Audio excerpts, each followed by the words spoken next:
मन लागो रे मन लागो रे मन लागो रे माझे गुरु भजनी मन लागो रे माझे गुरु भजनी मन लागो रे माझे गुरु भजनी मन लागो रे मन लागो रे मन लागो रे मन लागो रे मन लागो रे मन लागो रे माझे गुरु मन लागो रे माझे गुरु मन लागो रे माझे गुरु गुरु भक्ताच्या चरणी दत्तनामाच्या कीर्तने गुरु भक्ताच्या चरणी दत्तनामाच्या कीर्तने गुरु भक्तीच्या पूजने मन लागो रे माझे गुरु भजने मन लागो रे माझे गुरु भजने मन लागो रे माझे गुरु भजने गुरु दत्ताच्या चरणी दत्त बाबाच्या चिंतने गुरु दत्ताच्या चरणी गुरु नामाच्या चरणी गुरु भक्तीच्या पूजने मन लागो रे गुरु भजनी मन लागो रे माझे गुरु भजनी मन लागो रे माझे गुरु भजनी गुरु माझे दत्त दिगंबर गुरु माझे दत्त दिगंबर गुरु माझे दत्त दिगंबर गुरु माझे दत्त दिगंबर ब्रह्मा विष्णु महेश्वर विष्णु महेश्वर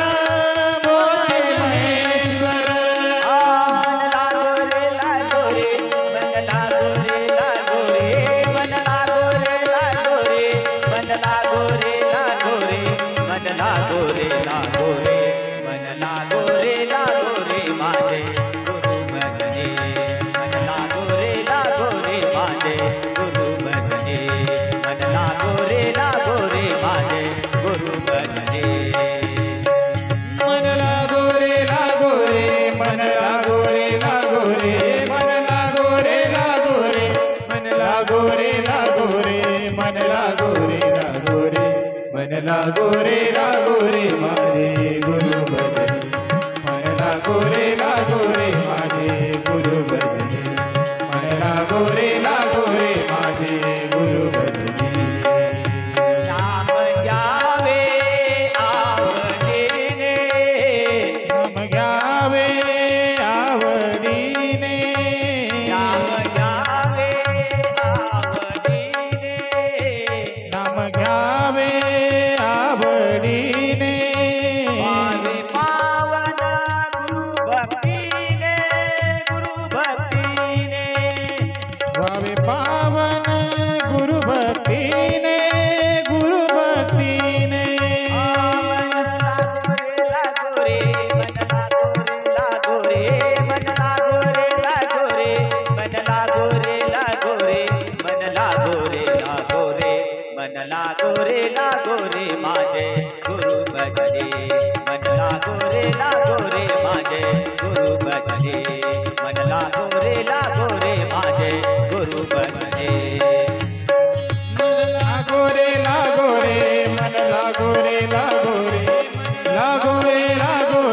मन लागो रे मन लागो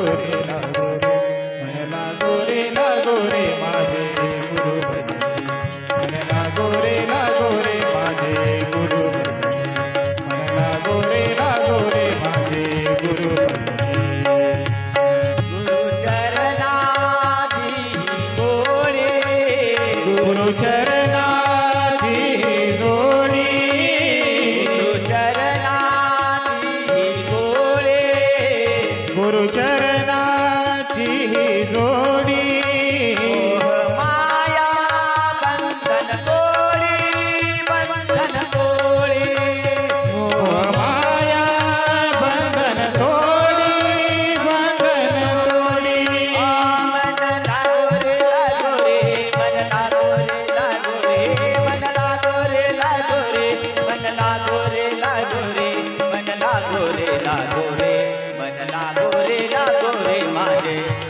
भजने मन लागो रे माझे गुरु भजने मन लागो रे माझे गुरु भजने मन लागो रे मन लागो रे मन लागो रे मन लागो रे मन लागो रे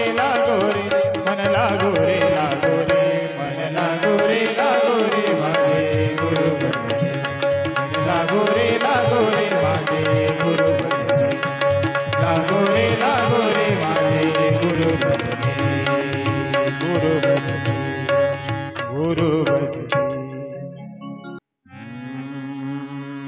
श्री कृष्ण गोविंद हरे मुरारी हे नाथ नारायण वासुदेव।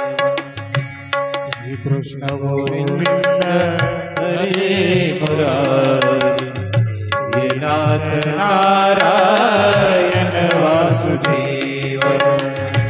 श्री कृष्ण गोविंद हरे मुरारी हे नाथ नारायण वासुदेव।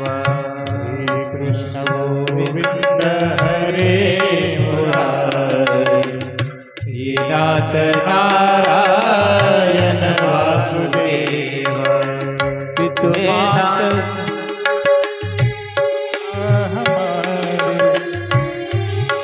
स्वामी सका हमारे पितमात स्वामी सका हमारे हे नाथ नारायण वासुदेव। बोला बोला सर्वजण। गोविंद हरे मुरारी हे नाथ नारायण वासुदेव। श्री कृष्ण गोविंद हरे मुरारी हे नाथ नारायण वासुदेव।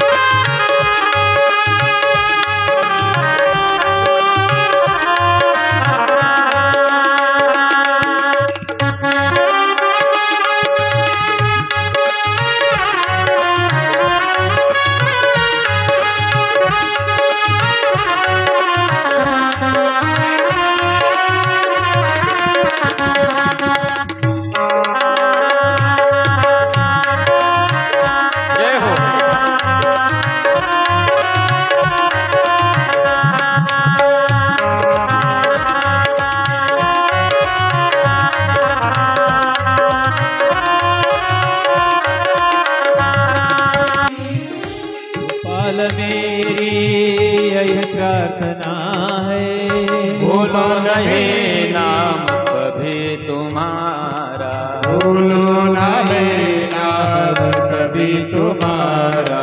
गोपाल मेरी यह प्रार्थना है, भूलो नहीं नाम कभी तुम्हारा, भूलो नहीं नाम कभी तुम्हारा। इसका महो के मैं दिन रात गाऊं, हे नाथ नारायण वासुदेव। श्री कृष्ण गोविंद हरे मुरारी, नाथ नारायण वासुदेव। श्री कृष्ण गोविंद हरे मुरारी, नाथ नारायण वासुदेव। श्री कृष्ण गोविंद हरे मुरारी, ये नाथ नारायण वासुदेव। देहांत काले तुम सामने हो, मुरली बजाते मन को लुभाते, मुरली बजाते मन को लुभाते। देहांत काले तुम सामने हो, मुरली बजाते मन को लुभाते, मुरली बजाते मन को लुभाते, मुरली बजाते मन को लुभाते। गीत गा के मैं तननाथ रघु हे नाथ नारायण वासुदेव श्री कृष्ण गोविंद हरे मुरारे नारायण वासुदेव कृष्ण गोविंद हरे मुरारे हे नाथ नारायण वासुदेव राधे कृष्ण राधे कृष्ण राधे राधे कृष्ण कृष्ण राधे कृष्ण राधे कृष्ण राधे राधे राधे कृष्ण राधे कृष्ण राधे कृष्ण राधे राधे कृष्ण कृष्ण राधे कृष्ण राधे कृष्ण राधे राधे राधे कृष्ण राधे कृष्ण राधे राधे कृष्ण राधे कृष्ण राधे कृष्ण राधे राधे राधे कृष्ण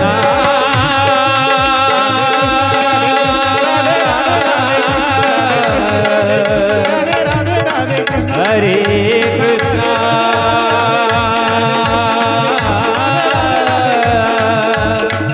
हरे हरे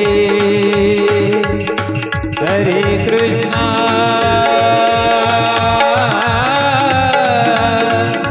हरे हरे गोपाल कृष्ण भगवान की जय। श्री गुरु ध्यान श्री गुरु अर्चन हे घडता मत होई मंदा श्री गुरु विठ्ठल भावे मंदा दाखविते निज परमानंद। गुरुर् ब्रह्मा गुरुर्विष्णू गुरुर्देव महेश्वरा गुरुर साक्षात परब्रह्म तस्मै श्री गुरुवे नमः।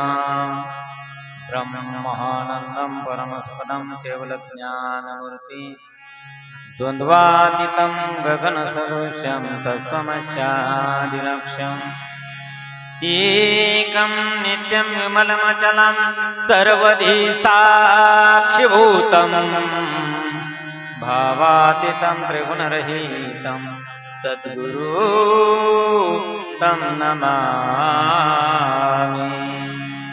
मनोजवं मारुततुल्यवेगं जितेन्द्रियं बुद्धिमता वरिष्ठं वातात्मनं वानरयूथमुख्यं श्रीरामदूतं शरणं प्रपद्ये। धीमातीर्निवासाय पंढरपुरवासने पाण्डुरङ्गप्रकाशाय विठ्ठलाय नमो नमः। स्वस्ति श्री गणेशाय नमः स्वस्ति श्री गणेशाय नमः। वक्रतुंड महाकाय सूर्यकोटि समप्रभ निर्विघ्नं कुरु मे देव सर्वकार्येषु सर्वदा। सर्वमंगल्ये शिवे सर्वार्थसाधिके शरण्ये त्र्यंबके गौरी नारायणी नमोस्तुते। नारायणी नमोस्तुते। जय जय श्री राधारमण जय जय नवल किशोर जय गोपी चित्तचोर प्रभु जय जय माखन चोर। राधा मेरी स्वामिनी मैं राधे जी को दास जन्म जन्म मोहि दीजियो श्री वृंदावन निवास श्री वृंदावन निवास। परमंगलमय परत प्राकलेश्वर आकरण करुणा वर्णालय भक्तवांछा कल्पतरू पडिदीत ही नंदित पितांबरधारी श्री बालकृष्णलाल की वाङ्मय प्रतिमूर्ती श्रीमद भागवत महापुराण। सज्जनो, भगवंताच्या कृपेने हरिभक्तिपरायण वैकुंठवासी पिराजी महाराज वैकुंठवासी तुलसीदास महाराज, हरिभक्तपरायण वैकुंठवासी फुलसिंग महाराज, पांडुरंग महाराज, डोंगरसिंग महाराज, किसनगिरी महाराज, वैकुंठवासी हरिभक्तपरायण सुखदेव महाराज, वैकुंठवासी हरिभक्तपरायण प्रतापसिंग महाराज, सर्व संतांच्या कृपा आशीर्वादाने आणि गावातील तुम्हा सर्व मायबापांच्या सहकार्यातून परिश्रमातून परमस्नेही परमादरणीय गुरुवर्य संत दासगिरी महाराज यांच्या मार्गदर्शनाखाली चालत असलेला नामसंकीर्तन सप्ताह तथा श्रीमद भागवत महापुराण कथा कथेचा आजचा कितवा दिवस? तिसरा दिवस आहे आणि तिसऱ्या दिवसाच्या प्रथम सत्राला सुरुवात झालेली आहे। गोपाल कृष्ण भगवान की जय। चला, पहिल्या दिवसापासून एक वाक्य मी वापरत आलो की जीवाची व्यथा घालवणारी कथा आहे, दुःखाची निवृत्ती करून सुखाची प्राप्ती करून देणारी कथा आहे। संसार रूपी भवसागरातून एकमेव तारून नेणारी नौका कोणती असेल तर ती माझ्या भगवंताची कथा आहे। अनंत जन्माच्या पुण्याने सुंदर असा हा योग चालून आलेला आहे। नेहमी शारण्याच्या पवित्र भूमीमध्ये 88,000 शौनकादी ऋषींना सूतजी कथा सांगत आहे। काल दुपारच्या सत्रामध्ये आपण कथा श्रवण केली की पितामह भीष्माचार्यांनी देहाचा परित्याग केला, भीष्माचार्यांच्या देहावरती अंत्यसंस्कार झाले, पांडवांचं शांतवन भगवान श्रीकृष्णाने केलं आणि भगवान श्रीकृष्ण द्वारकेला निघून गेले। ही कथा आपण श्रवण केली, पण झालं काय? कृष्ण निघून गेलेत, पांडवांचंही शांतवन केलं, पण उत्तरेच्या गर्भामध्ये ज्या बाळाचं रक्षण भगवान श्रीकृष्णाने केलं होतं त्या बाळाचा जन्म झाला। तुमचे आपले बाळ जन्माला येतात, ती रडतात। उत्तरेने ज्या बाळाला जन्म दिला ते बाळ सारखं इकडे तिकडे इकडे तिकडे इकडे तिकडे आपली दृष्टी टाकत आहे। जोही आला त्याने बाळाला घ्यायचं, बाळाला घेतलं की तो दृष्टीने निहाळत होता। पुन्हा कृष्णाला निरोप गेला, उत्तरेने बाळाला जन्म दिलाय। पुन्हा आता बाळाचं पाहण्यासाठी यायचं, बाळाला आशीर्वाद देण्यासाठी यायचं, मग रिकाम्या हाताने जाता येत नाही। जातो का आपण रिकामा हातात? नाही जात, काहीतरी आंगळं टोपळं आहे ना, घेऊन जावं लागतं। प्रत्यक्ष विठेवर उभा असणाऱ्या जगाचा मालक सुद्धा आला होता नामदेवरायाकडे। वर्णन आहे त्याचं, हरी नामदेव पुत्र झाला, विठुबार शासी आला, नामदेवा पुत्र झाला, विठुबार शासी आला, नामदेव पुत्र झाला, विठुबार शासी आला, नामदेव पुत्र झाला, विठुबार शासी आला। मंगळ तो फळ बाळाला, मंगळ टोपळ पेहरण, शेला मुंडाचा घेऊन, कांगड टोपळ पेहरण, शेला मुंडाचा घेऊन, शेला मुंडाचा घेऊन, विठुबार शासी आला, नामदेव पुत्र झाला, विठुबार शासी आला, नामदेवा पुत्र झाला, विठुबार शासी आला, नामदेव पुत्र झाला, विठुबार शासी आला। आणि त्याच न्यायाप्रमाणे भगवान श्रीकृष्ण आले। नियम आहे, बाळाला पाहण्यासाठी काही महिला येतात, त्याच्याहून हात ववाळणे, काही देतात ना आशीर्वाद। ऋषीमुनी आले, त्यांनी आशीर्वाद दिला। पण बाळ सारखं आपले डोळे फिरवत आहे इकडे तिकडे इकडे तिकडे इकडे तिकडे. भगवान श्रीकृष्ण आले, कुंती मातेने बाळाला घेतलं, कृष्णाच्या हातात दिलं. गीता बरोबर ज्या वेळेला त्याची दृष्टी कृष्णावरती पडली, खिलखिल खिलखिल खिलखिल करून हसायला लागलं ते बाळ. का हसत आहे त्याचं कारण आहे. याच्या अगोदर तर बाळ याचाच शोध घेत होतं, हेच पाहत होतं की आईच्या गर्भात असताना ज्याने दर्शन दिलं तो इथे दिसत नाही, माझं ज्याने रक्षण केलं तो आता दिसत नाही इथे. दृष्टी पडता बरोबर हसायला लागलं. या त्याच्या पाहण्याने, या त्याच्या शोधण्याने त्याचं नाव परीक्षित पडलं. मी सांगून गेलो होतो तुम्हाला की चक्रव्यूहामध्ये सापडलेला अभिमन्यू, त्याची पत्नी उत्तरा, अश्वत्थाम्याने उत्तरेच्या गर्भावरती ब्रह्मास्त्र सोडलं होतं. भगवान श्रीकृष्णाने, जगाच्या मालकाने रक्षण केलं होतं. या बाळाचा जन्म नंतर झाला, अगोदर दर्शन कृष्णाचं झालं. गोपाल कृष्ण भगवान की. बोला बोला, मोकळ्या मनानं बोलत जा. गोपाल कृष्ण भगवान की. असं आहे. आम्ही जे जे काय करतो आणि जे जे कार्य इकडे झाला, तुम्ही फक्त हात जोडता. म्हणजे याचा अर्थ असाही होतो की बस चला आता पुढे, असं नका करू. मुखातून उच्चार झाला पाहिजे भगवंताच्या नावाचा, हे महत्वाचं आहे. काही एक वाचिक मानसिक तप घडतं, वाणी पवित्र होते. नेहमीसाठी घ्यावं. चला, परीक्षित या बाळाचं नाव ठेवलं.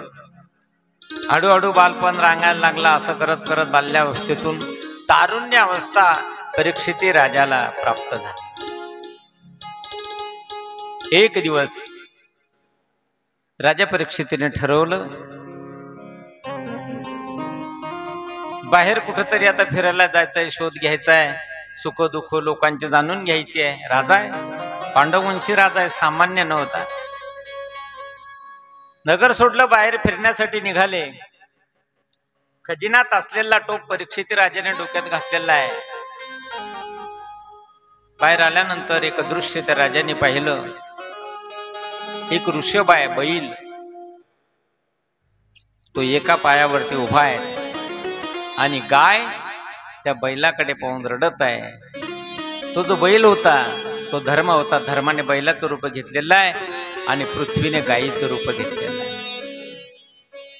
एकाच पायावर उभा आहे.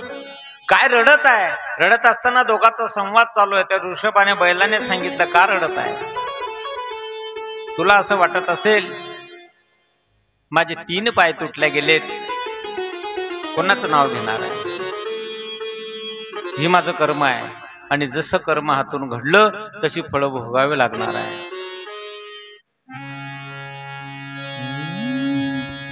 जगी जीवनाचे सार घ्यावे जाणूनी सत्वर. जगी जीवनाचे सार घ्यावे जाणूनी सत्वर. जैसे ज्याचे कर्म तैसे फळ देतो रे ईश्वर. जैसे ज्याचे कर्म तैसे फळ देतो रे ईश्वर. जैसे ज्याचे कर्म तैसे फळ देतो रे ईश्वर. जगी जीवनाचे सार घ्यावे जाणूनी सत्वर. जगी जीवनाचे सार घ्यावे जाणूनी सत्वर. जैसे ज्याचे कर्म तैसे फळ देतो रे ईश्वर. जैसे ज्याचे कर्म तैसे फळ देतो रे ईश्वर. जैसे ज्याचे कर्म तैसे फळ देतो रे ईश्वर. शुद्ध होई अंतःकरण. क्षमा करी परमेश्वर का जातो दयाला जो चरण. जातो दयाला तो नष्ट. जातो दयाला जो चरण. देह देह करी जे जे काहे. देह लरी जे जे काही आत्मा भोगी तो नंतर. जैसे ज्याचे कर्म तैसे जैसे ज्याचे कर्म तैसे फळ देतो रे ईश्वर. जैसे ज्याचे कर्म तैसे फळ देतो रे जगी जीवनाचे सार घ्यावे जाणून सत्वर जगी जीवनाचे सार घ्यावे जाणून सत्वर जैसे ज्याचे कर्म तैसे फळ देतो ईश्वर जैसे ज्याचे कर्म तैसे फळ देतो ईश्वर जैसे ज्याचे कर्म तैसे फळ देतो ईश्वर जसं कर्म असेल तसे फळ जीवाला भोगावं लागणार आहे. कर्माने जीवाला देवाला सोडलं आणि जीवाची काय आली. हरी कर्मे दशरथ वियोग मेला कर्मे राम वनवासा गेला कर्मे रावण अक्षय पावला वियोग घडला सीता देवी. त्या ऋषभाने त्या बैलाने सांगितलं धर्माने बैलाचं रूप घेतलेलं आहे गायला सांगितलं जाहीर का दुःख करत आहे. माझे 3 पाय तुटले गेले ते माझं कर्म आहे. धर्माचे 4 पाय सांगितले सत्य दान दया आणि पवित्रता. कलियुगामध्ये पवित्रता नष्ट झाली. दया आता अंतकरणामध्ये राहिली नाही लोकांच्या वरवर आहे. मी त्याही दिवशी सांगितलं.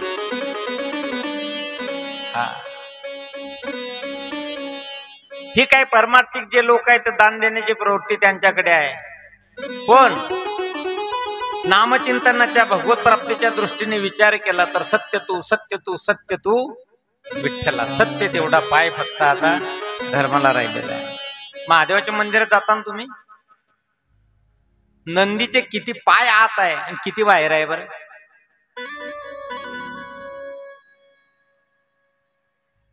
एकच आहे ना पुढे 3 पाय.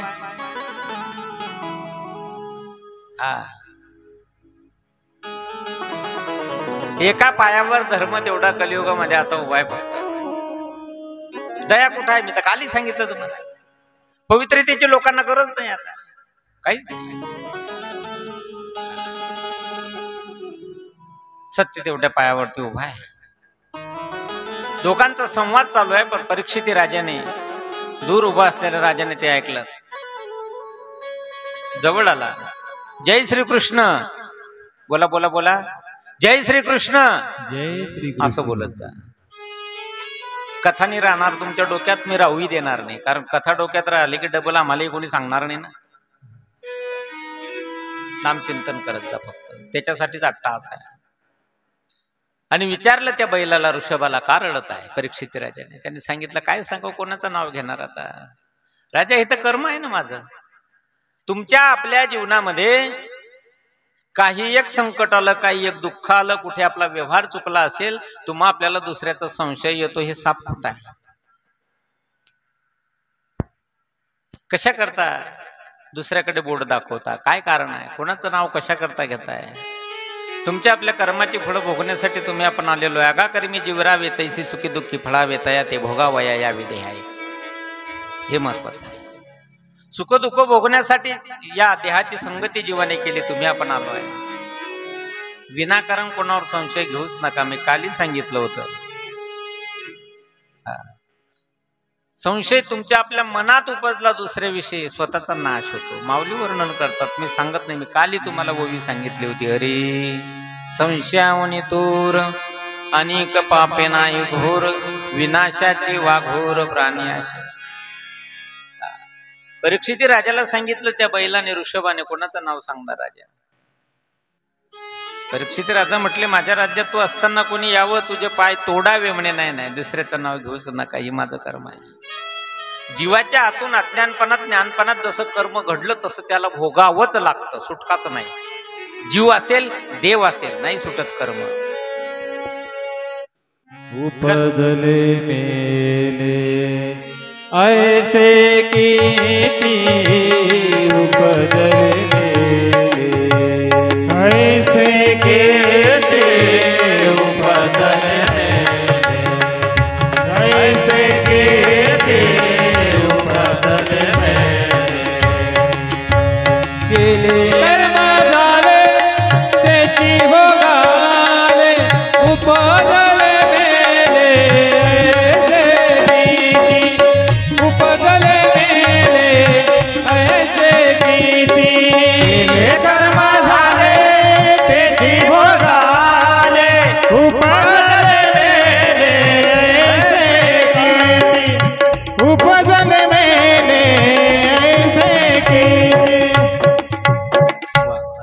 केले कर्म झाले त्याची भोगाले उपजले मेले ऐसे किती. मग कर्माचं खंडन होत नाही का? बिलकुल होतं. संतांचा पुरावा देतो तुम्हाला. कर्माचं खंडन होतं. तुटे भवरोग संचित क्रियामान भोग ऐसे विठोबाचे नाम उच्चारिता खंडे जन. कर्माचंही खंडन होतं पण नामचिंतनाची ती पावर आहे. पण ते नाव घेणारा व्यक्ती कसा पाहिजे हेही महत्वाचं आहे. नित्य नेमनामी ते प्राणी दुर्लभ लक्ष्मी वल्लभ. नित्य नेमाने नामचिंतन जर करत असाल तर कर्म खंडित होतं. 7व्या दिवसाच्या दुपारच्या सत्रात कथा आहे, ते सुदामाची सांगेल मी तुम्हाला. 18 विश्व दारिद्र्य होतं, नामचिंतनाने खंडित झालं. हे महत्वाचं आहे. नेहमीसाठी दृष्टांत तुमच्याही लक्षात आहे. एक ग्रहस्थ रस्त्याने चालला, कर्म कसं असतं पहा तुम्ही. आणि पार सुंदर असं बाग आहे आणि त्या बागेच्या जवळ आंब्याचं एक झाड आहे, पाडाला लागलेले आंबे. त्याचं लक्ष गेलं त्या झाडावर. झाला असेल भुकेने व्याकुळ, त्याला वाटलं एखादी आंबा तोडावा खावा. त्याचं लक्ष जाता बरोबर तो चालत गेला झाडाच्या जवळ. आता मला सांगा, आंबा कोणी पाहिला? पाहण्याचं कार्य कोण करतं? बोला बोला पटपट बोल, वेळ कमी राहतो आपल्याकडे.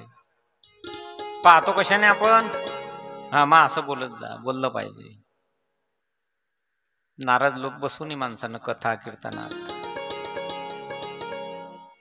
प्रसन्न बसावं. असं कुमसुम फक्त एका ठिकाणी बसणं पडतं. बाकीच्या महिला त्याचं कार्य करतं, आपण फक्त शांत बसावं लागतं. इथे बसू नाही, खेडीमेडीचा कार्यक्रम आहे. प्रमाणात प्रसन्न बसावं माणसानं. देवालाही पटत नाही. चेहरा पाडेल भक्त पट्टानी दिले. प्रसन्न पाहिजे माणूस. मी सांगितलं ना, मंडपाच्या बाहेर गेले की जे होईल ते होईल. इकडे नाही, तानच घ्यायचा नाही. इकडे येणार नाही ना संधी पुन्हा येईल. आनंद घेत चाला मस्त. पाहण्याचं काम डोळे करतात, पण डोळे चालता का? नाही चालत. चालतं कोण? पाय चालत गेले हो. ज्याने पाहिलं तो चालला नाही, तो चालत गेला. त्याला तोडता येत नाही आंबा. हाताने तोडला.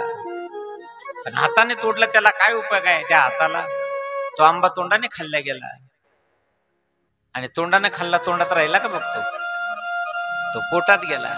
म्हणजे ज्याने पाहिलं तो चालू शकत नाही, जो चालत गेला तो तोडू शकत नाही, ज्याने तोडला तो खाऊ शकत नाही, आणि ज्याने खाल्ला तो जवळ ठेवू शकत नाही. आंबा पोटात गेला आणि त्या शेताचा मालक समोरून येत होता. म्हणे याची एवढी मजा, न विचारता आंबा तोडला आणि खाल्ला. तो तिकडूनच काठी घेऊन आला हातात. येता बरोबर याच्या पाठीवर मार सुरू केला. काय दोष होता त्या पाठीचा? काही संबंध आहे? नाही नाही.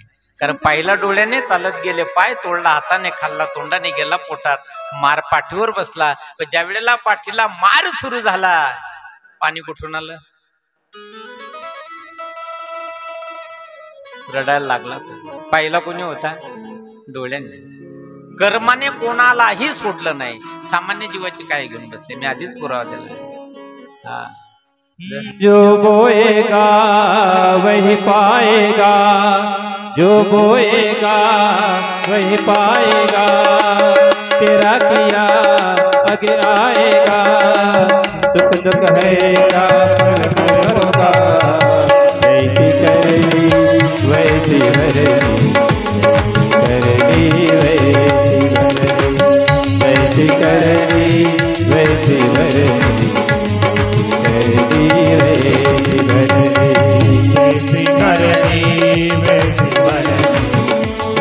भरनी, वैसी भरनी, जैसे करनी वैसी भरनी, जैसी करनी वैसी भरनी,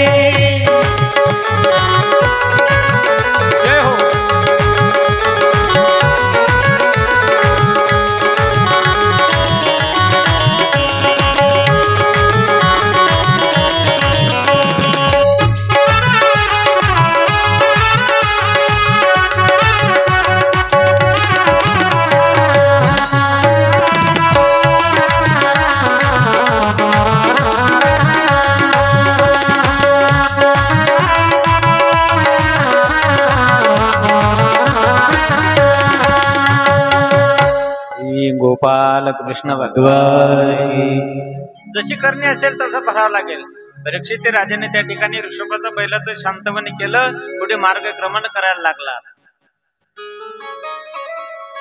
उंच धिप्पाळ पुरुष राजा परीक्षितीने पाहिला. तो दुसरा कोणी नव्हता, कली होता. परीक्षिती राजाच्या हातात शस्त्र धावून गेला. विचारलं कोण आहेच? म्हटले मी कली आहे. तो शरण आला आणि शरण आल्याला मारता येत नाही, शास्त्र सांगतात. ठीक आहे. परीक्षित राजाने सांगितलं माझ्या राज्यात तुला राहता येणार नाही म्हणे. मीही राहणार नाही तुमची जर आज्ञा नसेल. पण राहण्यासाठी कुठेतरी मला जागा द्या, तुम्ही राजा आहे. श्रीमद भागवतामध्ये वर्णन आलेलं आहे. 4 ठिकाणं दिले.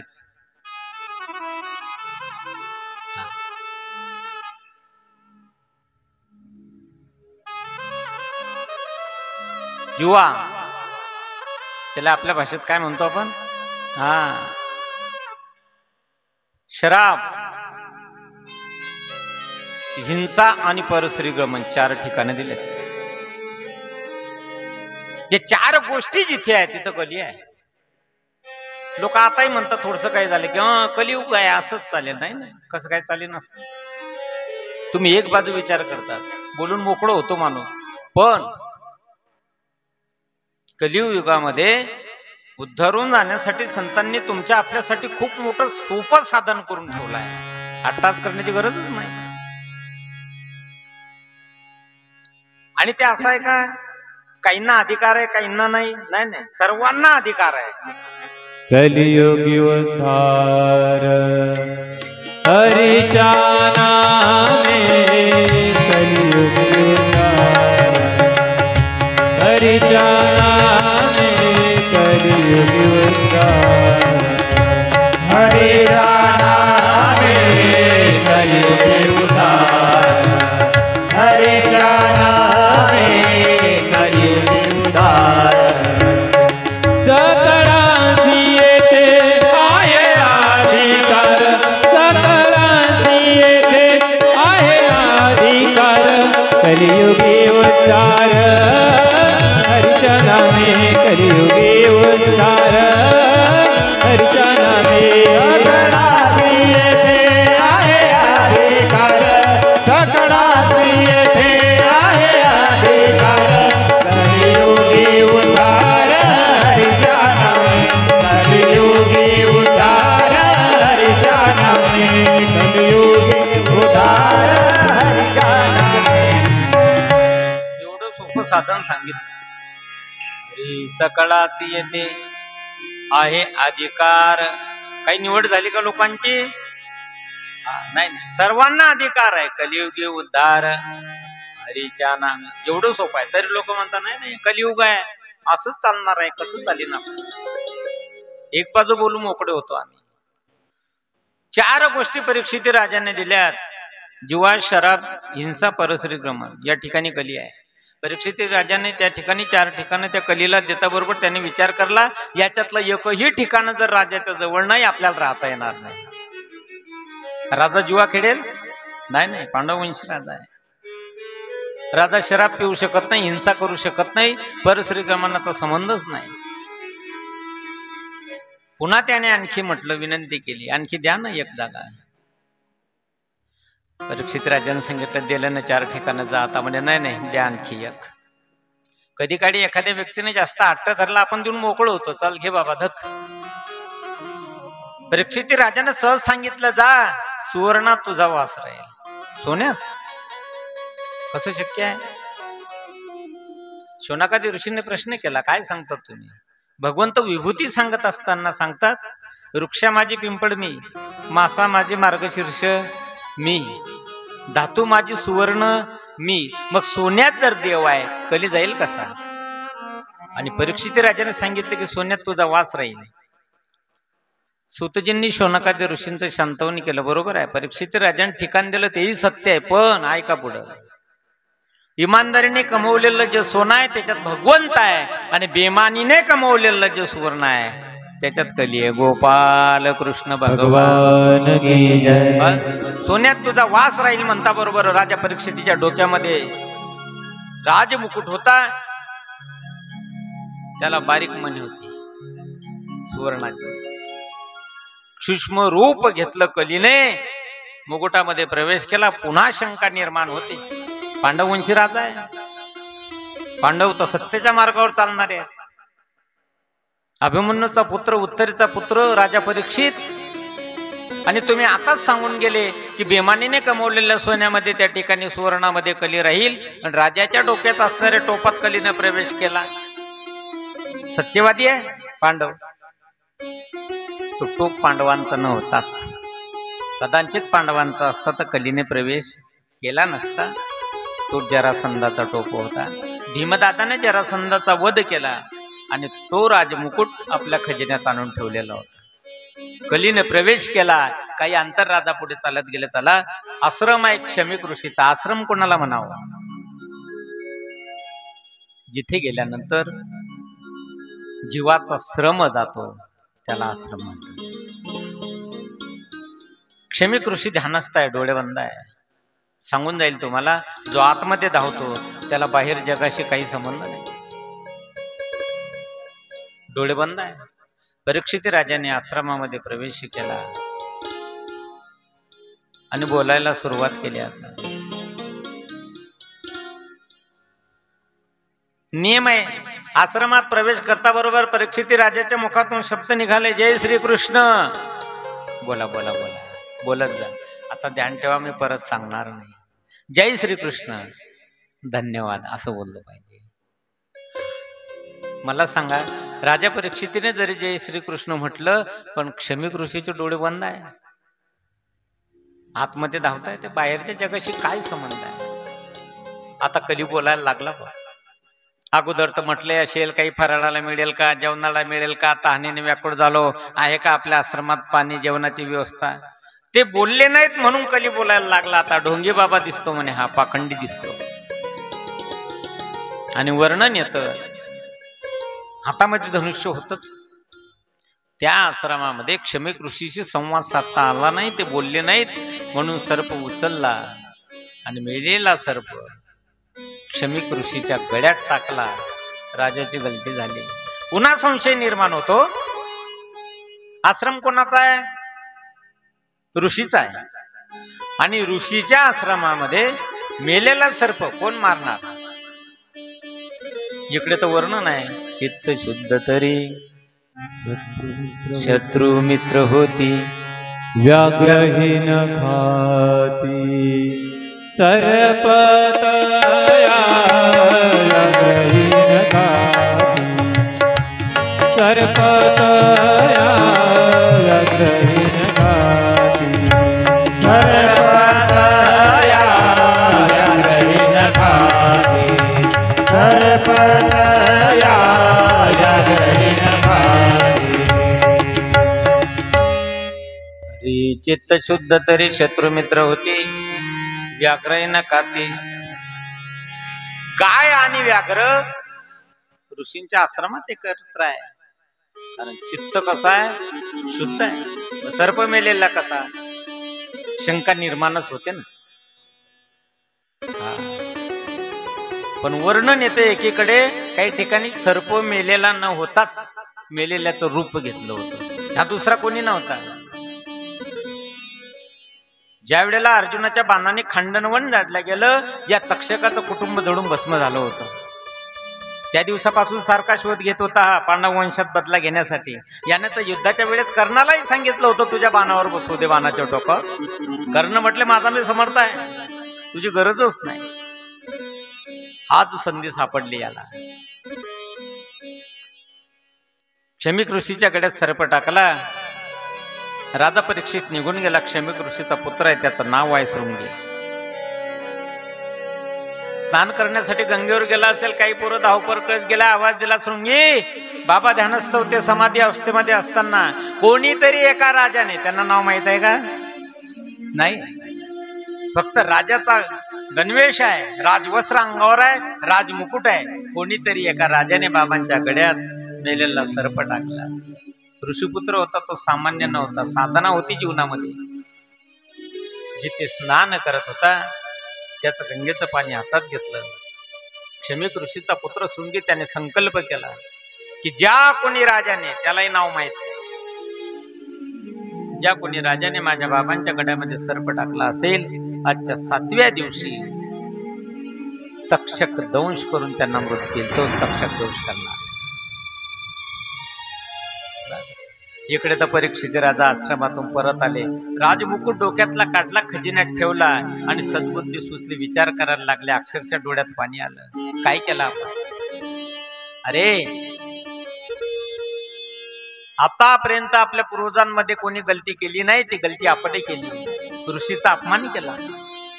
सांगेल तुम्हाला, माणसाच्या हातून चूक जरूर होते, पण पश्चाताप होणं महत्वाचं आहे.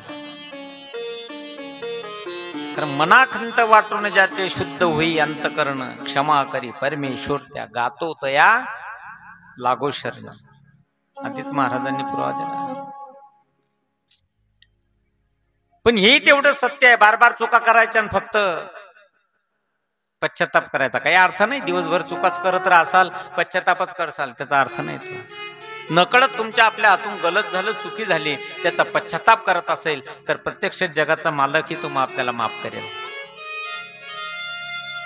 परीक्षित राजाला पश्चाताप होत आहे. इकडे तर क्षमिक ऋषीचा पुत्र आश्रमामध्ये आला. बाबा सावध झाले. तोपर्यंत आवाज दिला, बाबा कोणी एका राजाने तुमच्या गड्यामध्ये मेलेला सर्प टाकला, मी शाप दिला. अरे शाप म्हणता बरोबर, ऋषी आहे, संत आहे, ते वाईट वाटलं.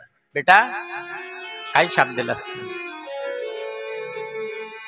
शृंगीने सांगितलं, बाबा मी संकल्प केला की ज्या कोणी राजाने माझ्या बाबांच्या गड्यामध्ये सर्प टाकला असेल, आजच्या 7व्या दिवशी तक्षक त्यांना दंश करेल. ऋषीच्या डोळ्यातून पाणी आलं. संत आहे.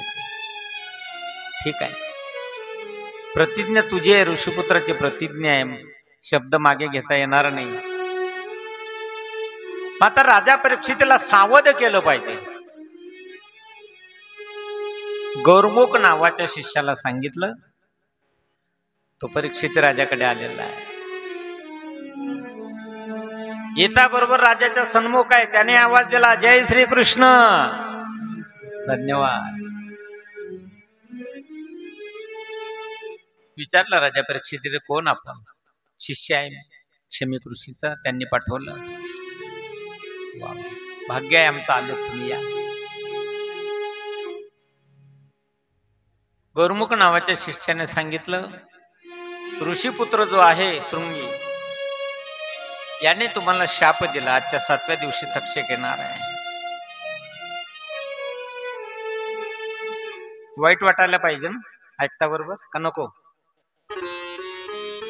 कदाचित आपल्याला डॉक्टरांनी सांगितलं, बस आता तुम्ही आहे ना डिसेंबरच्या 31 पर्यंतच आहे, जानेवारी 1 तुमचा रामराम आहे, आपलं तर तिकडे जेवण कमी होईल. बरोबर आहे. मृत्यूची तारीख घटिका वेळ जर माहिती पडली, त्याच्यात पुन्हा अर्धा आयुष्य नेमकं ऐकता बरोबर कमी होतं माणसाचं. 2 महिन्याने जाणार तो 1 महिन्यात तयारी होती त्याची.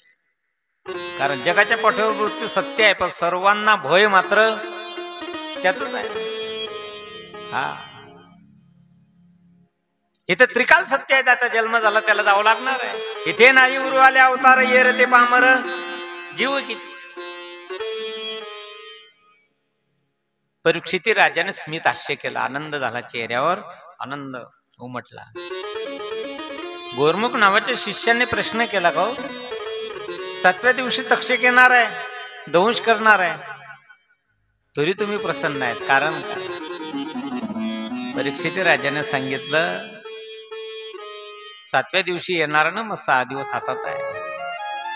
काही जरी झालं तरी 6 दिवस काळ आता माझ्याकडे येणार नाही, कारण प्रतिज्ञा ऋषीपुत्राची आहे. 6 दिवस तो भरपूर झाले. 1 तासात उद्धार झाला.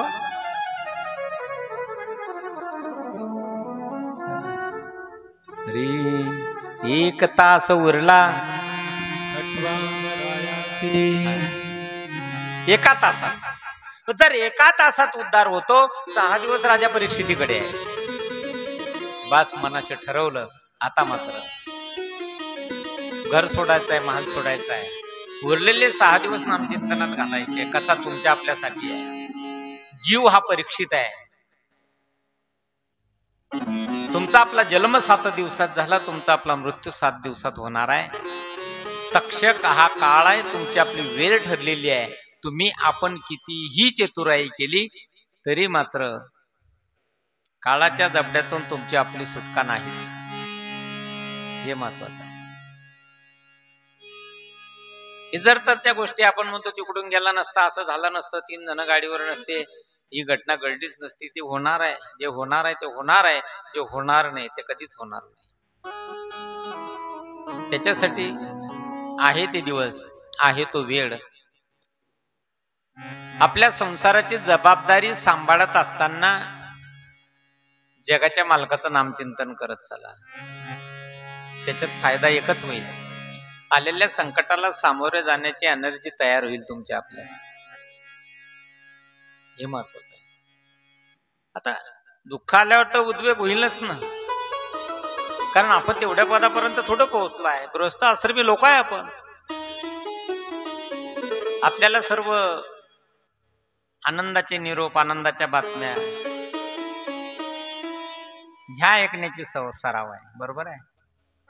एखादी निरोप येऊ त्या नातेवाईकाकडून दुःखाचा उद्विग्न होऊन जातो माणूस. पण हे चालणारच आहे. त्याला फक्त प्रपंचाची जबाबदारी सांभाळताना नामचिंतनाचा जोडी चालावत चला. नाथबाबांनी एरवी सांगले नाही, पूर्ण अभंग पाहून घ्या तुम्ही. नाथबाबा सांगता, देता घेता भांडता कांडता उठता बसता एकांती लोकांती आणि देह त्यागांती. काय बोला? हरी बोला. त्याच्या पुढे सांगितलं मग हरी बोला नाहीतरी व्यर्थ गलबला. माऊली सांगतात अनंत वाचाड त्या कैसा दयाड पावे. रिकाम बोलण्यापेक्षा चांगला आहे नाही. 6 दिवस आहे. शुक्ताल या ठिकाणी राजा परीक्षित आलेला आहे. आसन घातलं, नामचिंतनाला सुरुवात केली. श्री कृष्ण गोविंद हरे मुरारी, हे नाथ नारायण वासुदेव. श्री कृष्ण गोविंद हरे मुरारी, हे नाथ नारायण वासुदेव. श्री कृष्ण गोविंद हरे मुरारी, हे नाथ नारायण वासुदेव. श्री कृष्ण गोविंद हरे मुरारी, हे नाथ नारायण वासुदेव. पितुमात स्वामी सखा हमारे, पितुमात स्वामी सखा हमारे, ये नाथ नारायण वासुदेव. गोविंद हरे मुरारी, ये नाथ नारायण वासुदेव. कृष्ण गोविंद हरे मुरारी, हे नाथ नारायण वासुदेव. श्री कृष्ण गोविंद हरे मुरारी, हे नाथ नारायण वासुदेव.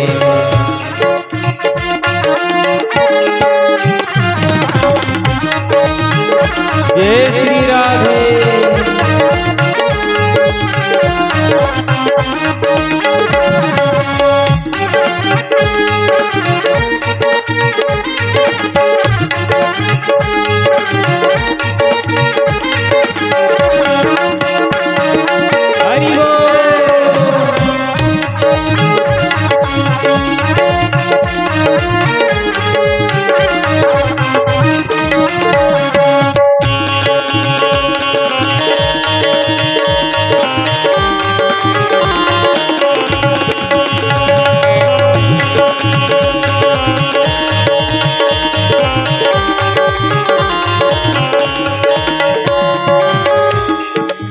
अधर पे बंसी हृदय में राज, बट गए दोनों में आधे आधे, गए दोनों में आधे आधे। हे राधा नागर हे भक्तवत्सल, हृदय जिनके काम साजे, हृदय जिनके ये काम साजे।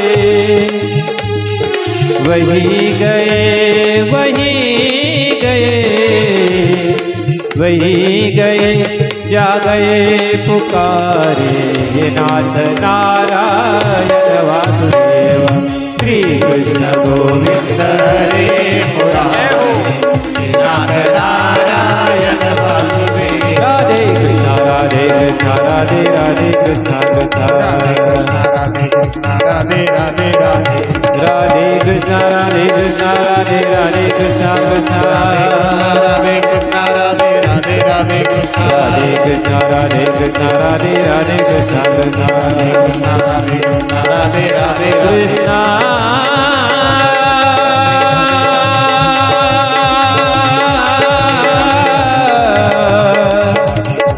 हरे कृष्णा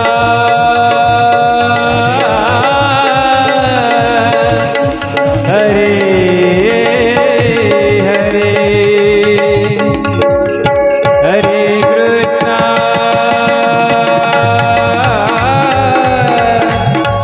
हरे हरे।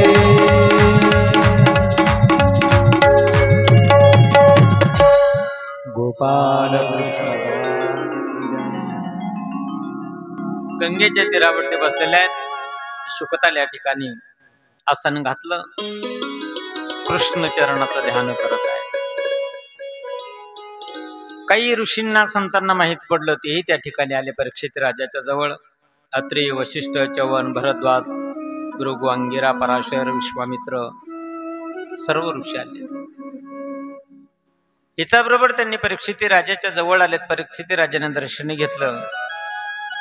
परीक्षित राजाला प्रश्न केला त्या संतांनी, ऋषींनी, आम्ही ऐकलं ते खरं का? म्हणे काय ऐकलं तुम्ही?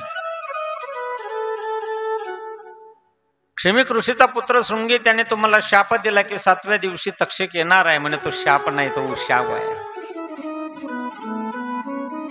त्याला शाप म्हणूच शकत नाही ना तुम्ही. ऋषींनी विचारलं असं का म्हणतात? परीक्षित राजाने सांगितलं, पहा अवघड आहे संतांची भेट, बहु अवघड आहे संत भेटी.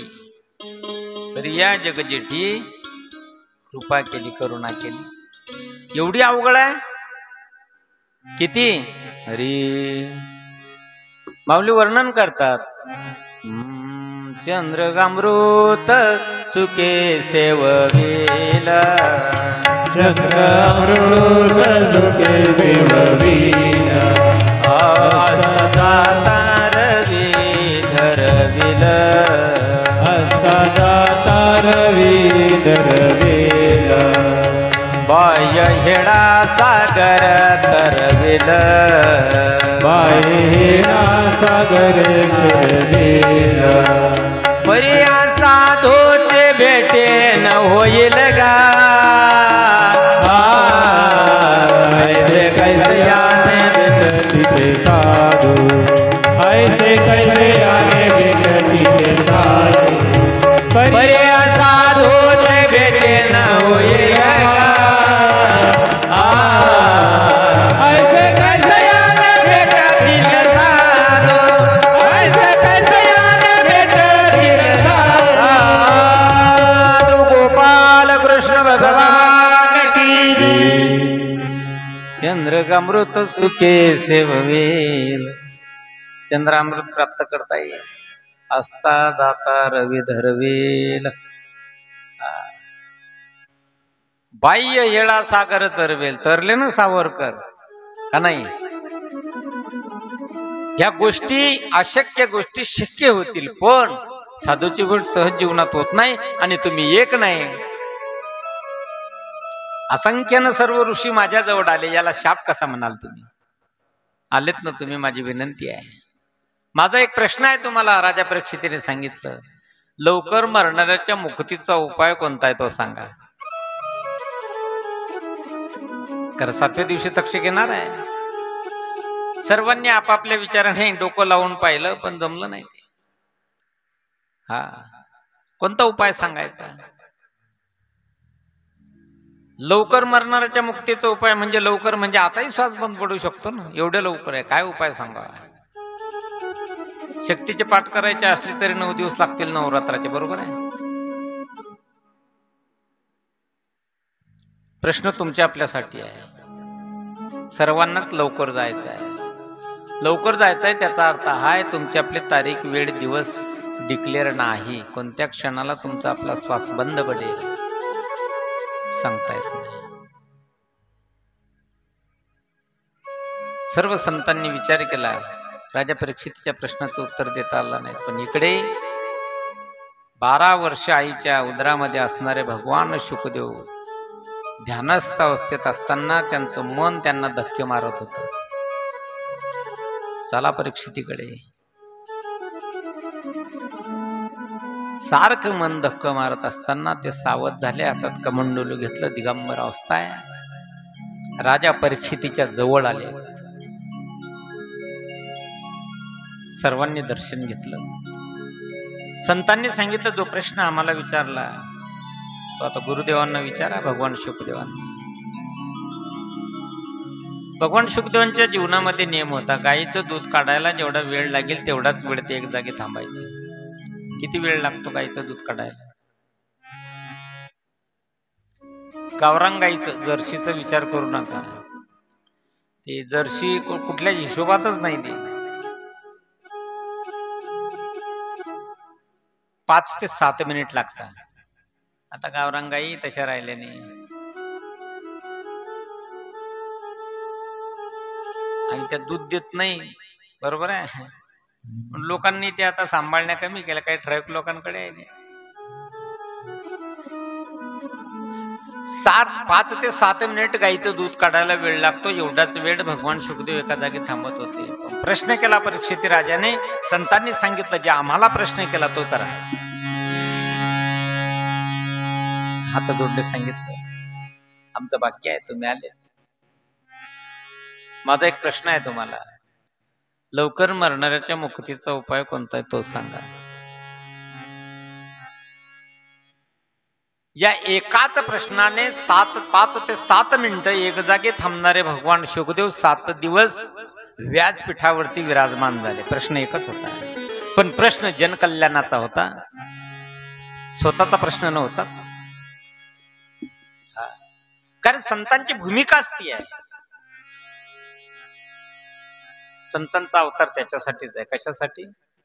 जगाच्या कल्याणा, संतांच्या विभूती, देह कष्टवेती, परोपकार. पर उपकार हेच पुण्य आहे आणि परपीडा हेच पाप आहे. पाप पुण्याची व्याख्याच आहे.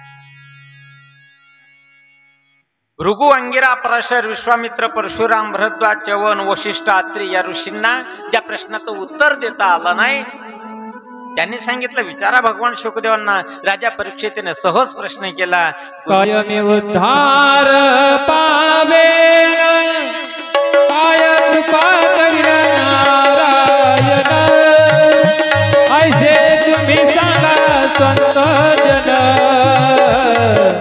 करा समाधान चित्त माझे.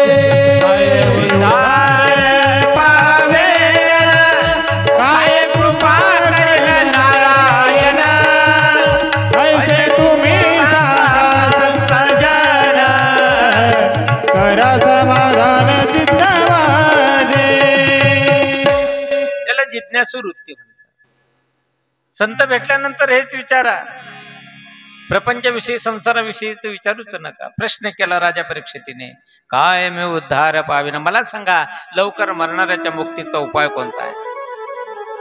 एका प्रश्नाने 5 ते 7 मिनिटे एक जागी थांबणारे भगवान शुकदेव 7 दिवस व्यासपीठावर विराजमान झाले आणि त्यांनी सांगितलं, लवकर मरणाऱ्याच्या मुक्तीचा उपाय एकच आहे. हे जे मन आहे ते कृष्ण चरणी अर्पण करा. गोपाल कृष्ण भगवान. ठीक आहे, तुम्ही म्हणता तेवढं सोपं आहे का? हे कसं आहे? चंचल आहे. अर्जुनालाही सांगितलं होतं भगवान श्रीकृष्णाने, हरी तू म्हणे हे मीची करी, माझे भजनी प्रेमधरी सर्वत्र नमस्कारी मज एकात. देवा तुम्ही म्हणता ते खरं आहे, पण फुल अर्पण करता येईल, धूप अर्पण करता येईल, दीप अर्पण करता येईल, प्रसाद अर्पण करता येईल. हे चंचल आहे, चंचल हे मन कृष्ण. ही किती चंचल आहे, माकडासारखं आहे ते. वानर या झाडावरून त्या झाडावर जसं उड्या मारता ना तसं मन चंचल आहे. आणि तुम्ही म्हणता कृष्ण चरणी अर्पण करा. ती इतकं चंचल आहे काय सांगावं. माकडाने कधी पाहिलं का तुम्ही समाधी घेन? समाधी घेतं का माकड? नाही नाही. सुभाषितकार वर्णन करतात अगोदर ते चंचल आहे. हरी मर्कटाश्य सुरापानम तत्र रुचिंक दंशनम तन्मध्ये भूत संचारो यद्वा तद्वा भविष्यति. आधीच माकड चंचल आहे, त्याला मदिरा पाजली, भूत लागले, विंचू चावला, बसेल ती शांत. तसं मन चंचल आहे. विषय पाच, शब्द, स्पर्श, रूप, रस आणि गंध, पाच विषय एकट्या मनाच्या ठिकाणी आहे. हे स्थिर बसू शकत नाही. भगवान शुकदेवजी सांगतात त्याच्यावर उपाय, 4 उपाय सांगितले चंचल मनाला आवर घालण्यासाठी. जितासन, जितसंग, जितश्वास, जितेंद्रिय, 4 गोष्टी सांगितल्या. आसन जिंकायचं आहे, कारण मन चंचल आहे. त्यात धर्म मंडपात बसतं, घरच्या कुलपाला झटके मारत. आसन जिंका. आता 2 तासात आपल्याकडून शक्य आहे का? किद्दा मांडी मोडतो आपण, कारण आता आदिव्याधी आहे प्रत्येकाच्या शरीराला, बरोबर आहे. आता काय आसन जिंकल्या जाईल? सकाळची 10 मिनिटाची देवपूजा तेवढंही व्यवस्थित बसता येत नाही, बरोबर आहे की नाही. गुडघे दुखता, कंबर दुखते, मान दुखते, पाठीच्या मणक्यात घ्या, मानेत घ्या. आसन जिंकता येईल नाही. पण मनाच्या एकाग्रतेसाठी पहिलं साधन सांगितलं. दुसरी गोष्ट जित श्वास. ते रामदेव बाबा सांगतात ना सकाळी सकाळी टीव्हीत, सांस को अंदर लो, सांस को बाहेर छोडो. श्वास जिंकायचा, प्राणायाम म्हणतात त्याला. आता 4थीच्या पोराला काम सांगा तुम्ही एखाद्या, त्याला कधी म्हटलं ए बाबू बेटा इकडे ये, तो म्हणतो बोल नको बे, मला टेन्शन आलं म्हणतो. आता तुला कशाला टेन्शन बे, 4थीत आहे ना तू. टेन्शन आला याचा अर्थ असा आहे त्याची आतली शक्ती कमी झाली. त्याच्यासाठी श्वास जिंकायचा आहे. तिसरी गोष्ट जित संग, काल सांगून गेलो आपण, झाला तो विषय. संगत महत्वाची आहे. आणि 4थी गोष्ट जितेंद्रिय, 5 ज्ञानेंद्रिय 5 विषयाकडे धाव घेतात, ते जिंकायचे आहे. हे जिंकल्याने मनाची एकाग्रता होते. आणि दुसरी गोष्ट जीवनामध्ये भगवान शुकदेवजी सांगतात नित्य नियम महत्वाचा आहे. तो कुठलाही असेल, तुम्हाला जो आवडेल तसा. कारण महाराज म्हटले का हरी काही नित्य नियमाविन अन्न खाय तोचे स्वान, वाया मनुष्य कोण भार वाहे तो ऋषभ. काय नित्य नियम भलता काय अवघड पाहिजे असं नाही. सकाळी झोपलो, झोपताना ते भगवंताचं नाव घ्या, पांडुरंगा तुमच्या कृपा आशीर्वादाने चांगला दिवस गेला आजचा, बस. उद्या सकाळी उठवणारा तूच आहे रे बाबा, या जरा लवकर उठवायले. कारण ते नाही आले उठवायला तर मग दारी गर्दी होईल ना जमा, बरोबर आहे. संध्याकाळी झोपताना एवढं म्हणा, सकाळी उठले की पृथ्वीच्या पाया पडा, की कर्म करण्यासाठी मी तुझ्यावर आता पदार्पण करत आहे, पाय ठेवत आहे.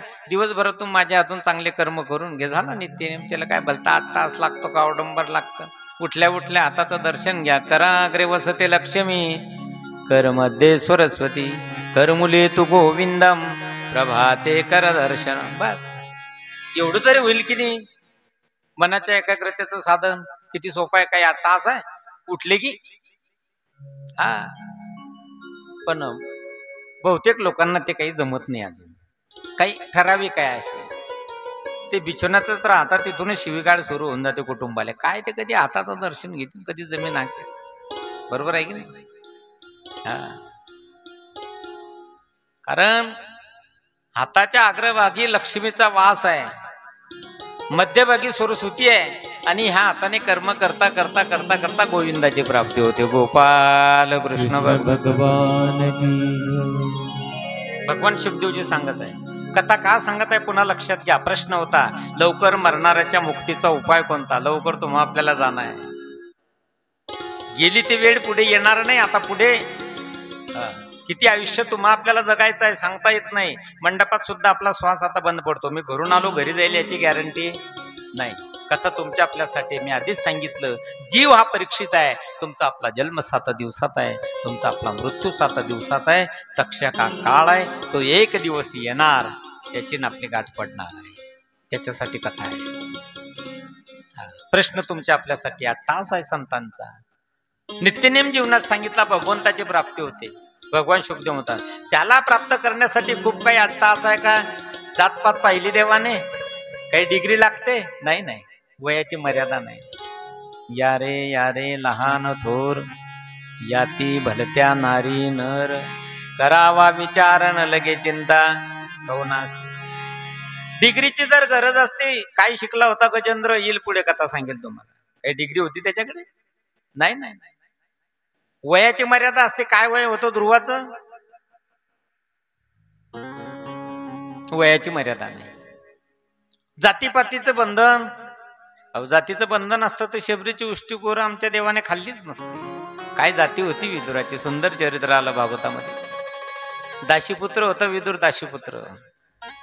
मंत्रीपद होतं दुर्योधनाकडे, पण जगामध्ये खरं सांगणं चालत नाही. धृतराष्ट्राचा विदुराचा संवाद चालू होता, का त्याकडे लक्ष द्या.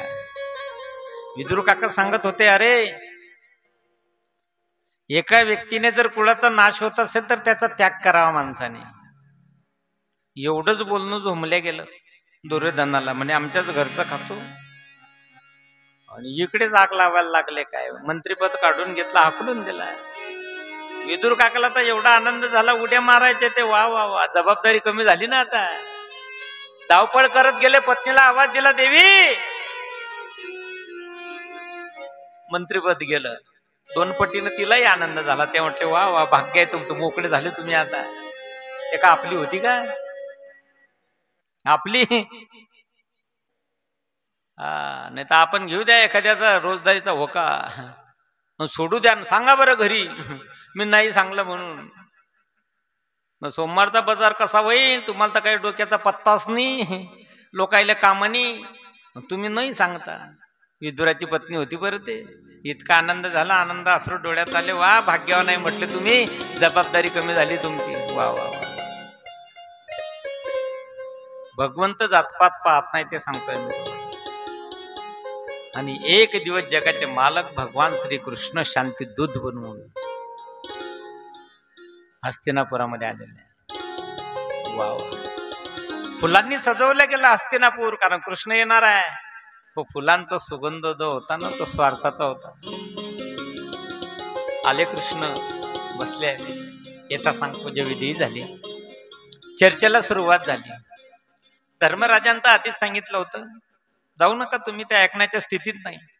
पण ठीक आहे, ते जरी ऐकत नसले, सांगणं आपलं काम आहे, दोष आपल्याला लागणार नाही, सावध केलं पाहिजे. कृष्ण आल्यानंतर आता चर्चा सुरू आहे. दुर्योधनाशी संवाद साधत आहे. पांडव भाऊ आहेत का तुमचे? म्हणे हो. काकाची मुलं? म्हणे बरोबर आहे. त्यांची काही संपत्ती प्रॉपर्टी, त्यांचा हिस्सा म्हणे मुळीच भेटणार नाही. का भेटणार नाही? म्हणे युद्ध केल्याशिवाय काहीच नाही. जोपर्यंत युद्ध होत नाही तोपर्यंत काहीच भेटणार नाही. सुईच्या टोकावर मावेल एवढी माती सुद्धा देऊ शकत चालू आहे. धृतराष्ट्राचं लक्ष गेलं, त्याची तर बाहेरची दृष्टी न होती, आपली शकुनी न खाल्ली. धृतराष्ट्राने आवाज दिला होता दुर्योधनाला, कसं बोलावं हेही कळत नाही. अतिथी आपल्याकडे कृष्ण शांतिदूत बनून आले. तो दुर्योधनाने सांगितलं, तुमचं तुम्ही ते राहू द्या, नंतर पाहू ते काय असलं ते. पण माझी अशी इच्छा आहे, पतिव्रता धर्मामध्ये माझी आई अग्रेसर आहे. कारण लग्नाच्या वेळेस तिने पट्टी बांधली आहे डोळ्यावर गांधारीने, आणि तिने स्वतःच्या हाताने स्वयंपाक केलेला आहे. माझी इच्छा आहे तुम्ही आलेत, जेवणाचा आनंद आमच्याकडे घ्या. कृष्ण म्हटले जमणार. आणि त्या सभेत विदुर काका मागे होते तिकडे. आता मंत्रिपद काढून गेलो तर जागा मागेच होती. दुर्योधनाने विचारलं का नाही? म्हणे आम्हाला पत्र आलं होतं. कोण? विदुर काकांचा. दुर्योधन हसायला लागला, म्हणे त्यांचीच फजिती आहे सध्या. म्हणे ते काय आहे ते माहित नाही, पण विदुर काकांनी मला सांगितलं होतं की हस्तिनापुरात आल्यानंतर जेवणाचा आनंद त्यांच्याकडे घेत आहे. ते विदुर काका तो मागे बसेल, त्यांनी इशारा केला, कारण त्याचीच बोंब होती ना. म्हणजे मी कधी सांगितलं कृष्णानं तोंडावर बोट ठेवलं शांत राहा तुम्ही. वा वा वा. विनंती केली दुर्योधनाने पण नाही जमलं. कारण कृष्ण म्हटले जेवायचं असेल त्याला काही अटी आहे. ज्याच्याकडे आपल्याला जेवणासाठी जायचं आहे त्याला आपल्याबद्दल प्रेम पाहिजे पहिली गोष्ट तर. आणि मग जेवताना आपल्याही पोटात भूक पाहिजे तर जेवणाचा आनंद आहे. बरोबर आहे की नाही? नाही तर मग जिकडे जेवणाला जायचं तिकडे प्रेम नाही. आणि तिकडे मग प्रेम आहे बळजबरीनं चालू आहे ताटात टाकणं, पण इकडे पोटात भूक नाही, आनंद घेता येत नाही. हे महत्वाचं आहे. हा. आणि आमचं तर प्रेमानं सोय करताना लोक व्यवस्था. महाराज लोकांसाठी प्रेमच आहे लोकांकडे, आहे की नाही? एखाद्या वेळेस भले पाहुणे आले नातेवाईक तर कपायला आळ्या पडता. चमचा आवाज करतो पातेला, पण खाणाऱ्याकडे समय सूचकता पाहिजे, ते महत्वाचं आहे. 2 लोकांचा स्वयंपाक 4 झाले तो चमचा इशारा करतो पातेल्यात वाजतो तो बरोबर. मग त्याचा आवाज कानावर पडला की आवरून घ्यावं की काय काही असे घट्ट लोक आहे काय सांगा. सर्व स्वयंपाक संपून जातो, याचं जेवणच होत नाही. मग तिकडून ते नकाशा बदलेल पोळ्या येतात मागून, मग काही अर्ध पीठ लागेल एकाकडून हिरवी, ते चालचालू कार्यक्रम राहतो. तो एवढी समय सूचकता पाहिजे खाणार. आमच्या भोवती बऱ्याचदा होत. मी त्या घाटावर गेलो कीर्तन आले, नाव काही सांगत नाही कारण तुमच्या असा तिकडे नातेवाईक कुठे कचरा करून घेऊ माया. बरोबर आहे की नाही? जेवणाला बसलो, 75 ते 80 वर्षाची म्हातारी, आणि त्या आजी त्या खाटीवर, छोटस घर होतं पा. आणि मी सांगतो तुम्हाला इतकं प्रेम राहतं या लोकांचं काय सांगा. महाराज लोकांना घरी अन्न आहे, त्या पोरायले दूध सुद्धा देत आणि घरातलं नको रे बाबा येणार आहे आपल्या घरी, एवढी तयारी राहते त्याची. त्या म्हातारीची काट असे छोटस घर बाहेरच होती. ते लोक आग्रह करू करू वाढत, घ्या ना महाराज, घ्या ना महाराज. तो घरमालक म्हणे, ते ताई म्हणे, वाढदिवसाचं कीर्तन होतं पोराच्या, आता लागलं तेवढं घेईन की नाही माणूस. मग मी म्हटलं झालं दादा आता बस, आटपलं म्हटलं माझं जेवण. ते 80 वर्षाची म्हातारी त्या खाटीवर होती, घरात काही गरज नाही लक्ष द्यायचं. राहिली ते म्हातारी मला म्हणे घ्या ना महाराज, नाहीतर तुम्हाला घरी काय भेटत असेल म्हणे, म्हणजे घ्या. आता काय, आता तसेच राहतो का मी घरी. ते ज्याच्या पोराचा वाढदिवस होता ते दादा म्हणत जाऊ दे, ते आजीचं काही लक्षात घेऊ नका. म्हटलं काय लक्षात घेता, या आमच्या अंगाला जखमाच आहे, अशा बऱ्याच पडेल आहे म्हटलं पहिल्यापासूनच. प्रेम पाहिजे हे महत्वाचं आहे, कृष्णाने सांगितलं. कारण तुमच्याकडे ते प्रेम नाही ना. हा, हस्तिनापूर फुलांनी सजलं पण स्वार्थाचा सुगंध आहे इथे. इकडं तर विदुर काका सभेतून उठले, धावपळ करत गेले, आवाज दिला देवी कृष्ण येणार आहे. अंगणामध्ये सडा घाला, रांगोळी घाला, कृष्ण येणार कृष्ण येणार. मी जातो म्हणे, तोपर्यंत काही खव्याचे लाडू वगैरे पाहतो. विदुर काका गेले निघून काही आणण्यासाठी. इकडे तर शांतीदूत बनवून आलेले आमचे कृष्ण अनवाणी पायाने विदुर काकांच्या अंगणात आले, आवाज दिला, काकी. स्नान करत होती विदुर काकाची पत्नी, स्नान करत होती, पण कृष्णाचा आवाज कानावर पडता बरोबर एवढी विधेयी अवस्था झाली. आपण काय करतो याचंही भान नाही, आणि अंगावर वस्त्र ओलच आहे. कृष्णा या आतमध्ये, घरात बोलवलं, इथेही अंधार आहे, चला बाहेर. पुन्हा अंगणात आणलं,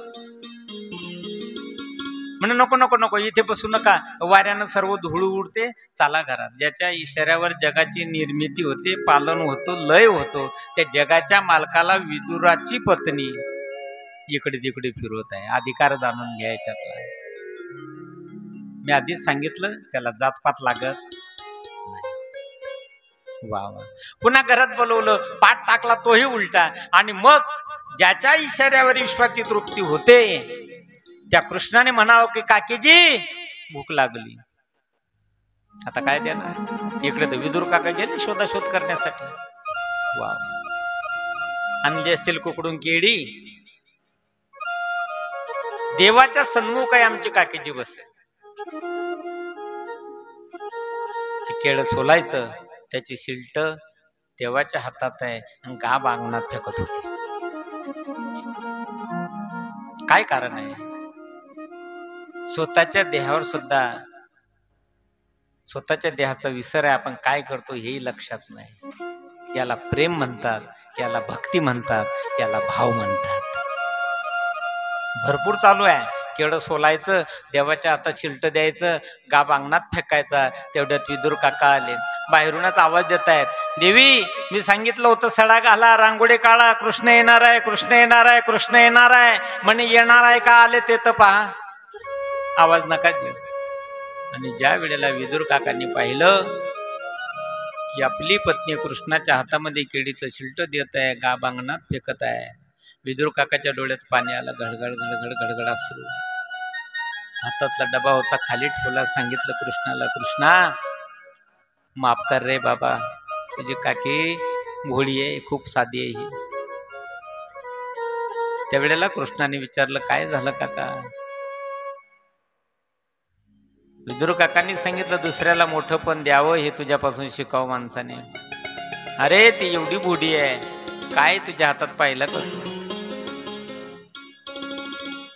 त्याला तर हे सर्व कळत होतं, पण मी आधीच सांगितलं तुम्हाला की पत्रम पुष्पम फलम तोयम, भाव पाहिजे त्याला. माऊली वर्णन करतात, हरी पै भक्ती एकमे जाणे, तेथे साने थोरण म्हणे, आम्ही भावाचे पाहुणे भलती. या दुसरं काही लागत नाही. भाव न लगे,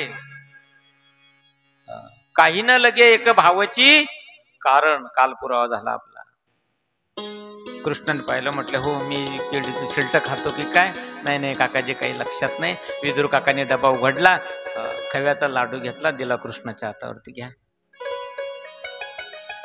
एकच घास घेतला बा, एक. आणि विदुर काकाला त्या ठिकाणी सांगितलं कृष्णाने की काकाजी, केळीच्या शिल्ट्यामध्ये जो स्वाद आहे तो तुमच्या लाडूत नाही. त्याला कारण आहे, तुम्ही उपचारिका निभावताय. पाहुणे आल्यानंतर आपण व्यवस्था करतो की नाही, तशी उपचारिका तुम्ही निभवत आहे. आमच्या काकीचा तो भाव नाही, तो वेगळा आहे. काही कमी होतं दुर्योधनाकडे?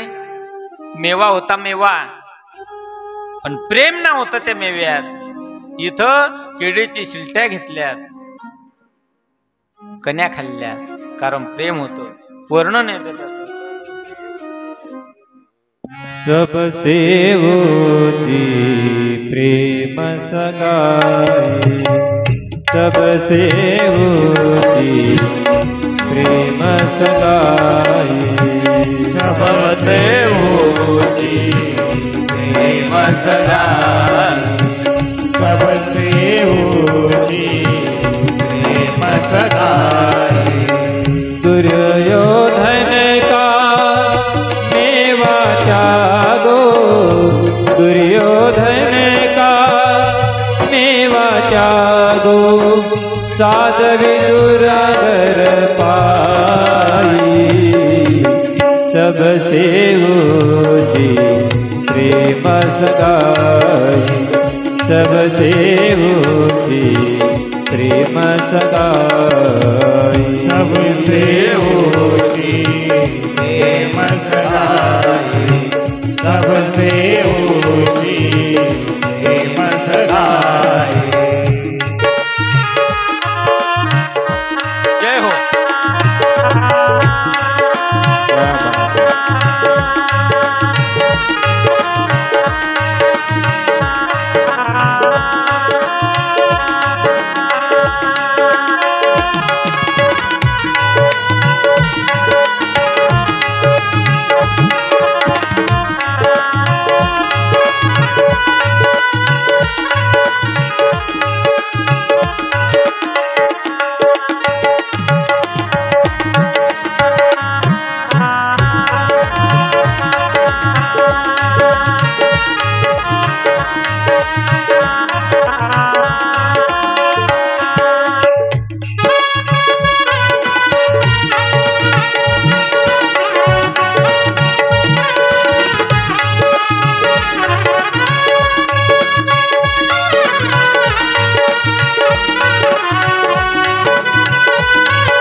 लाल कृष्ण भगवान की जय।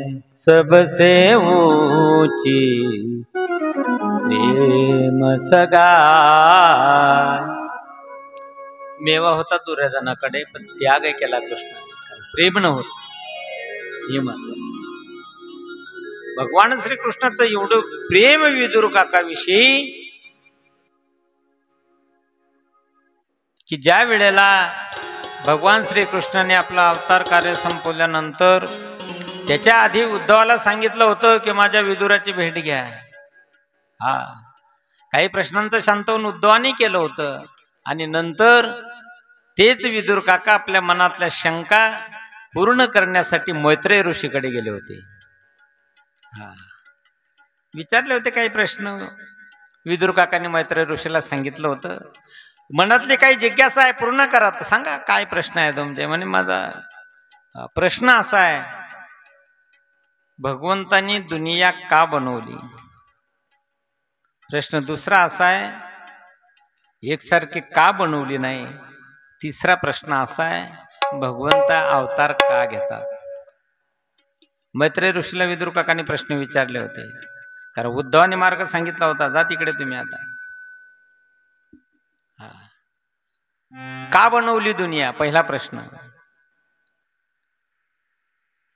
मला वाटतं ते काय कोणत्या तरी पिक्चर मध्ये गाणं आहे की नाही। दुनिया बनाने वाले क्या तेरे मन में समाई, काहे को दुनिया बनाई।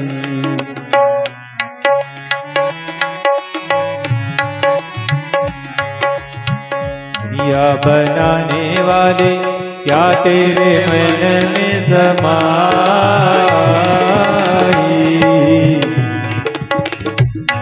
को दुनिया बनाई तूने, आए को दुनिया बनाई। दुनिया बनाने वाले क्या तेरे मन में समाई, क्या को दुनिया बनाई, आए को दुनिया बनाई।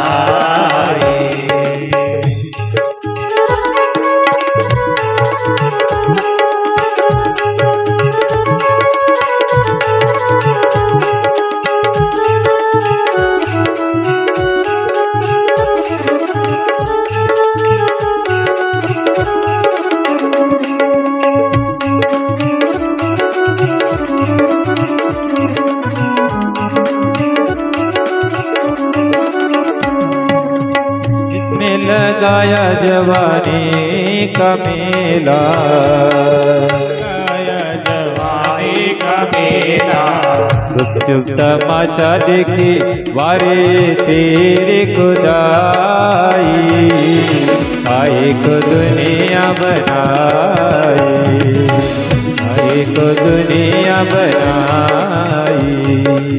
दुनिया बनाने वाले क्या तेरे मन में समाई, आए को दुनिया बनाई तूने, आए को दुनिया बनाई।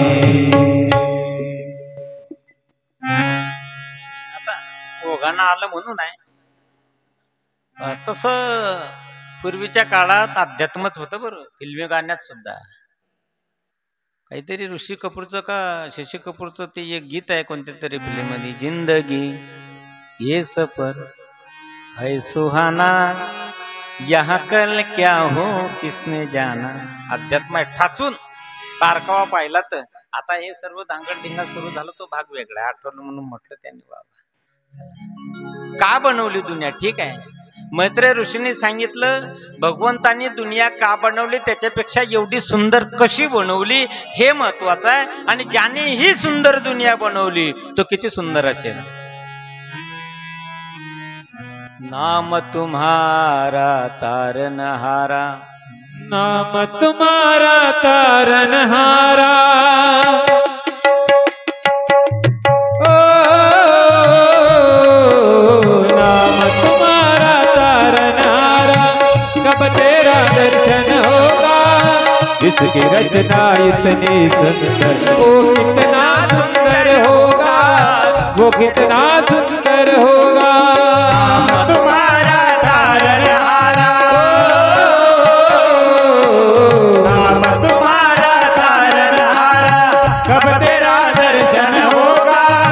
जिसकी रचना इतनी सुंदर, वो कितना सुंदर होगा, वो कितना सुंदर होगा।